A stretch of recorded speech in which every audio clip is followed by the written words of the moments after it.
কদিন ধরে কিন্তু ভালোই বৃষ্টির আমেজ রয়েছে। গরমকাল মনে হয় ছুটিতেই চলে গেছে।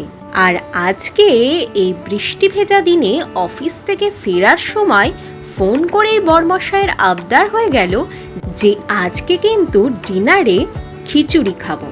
আর যেই শোনা সেই কাজ। খিচুড়ির জন্য বাড়িতে যা ছিল তাই দিয়েই খিচুড়ি বসিয়ে দিলাম। আর বৃষ্টিতে সেইভাবে কিছু কিনতেও যেতে পারিনি। বাড়িতে কিন্তু আমরা সবাই খিচুড়ি খেতে খুব ভালোবাসি, তাই বৃষ্টির দিন হলে মনটা যেন খিচুড়িতে টানে। তো দেখো এখানে গরম গরম খিচুড়ি, আর সাথে কিন্তু করে ফেলেছিলাম পটল ভাজা, বেগুন ভাজা আর আলু পেঁয়াজ ভাজা। আর সাথে ছিল আমাদের আমের আচার, আর এই আচারটা কিন্তু বাড়িতে বানানো ছিল। তোমরা কারা কারা খিচুড়ি খেতে পছন্দ করো সেটা কিন্তু আমাদের অবশ্যই কমেন্টে জানিও। দেখা হচ্ছে নতুন একটা ব্লগে। টাটা।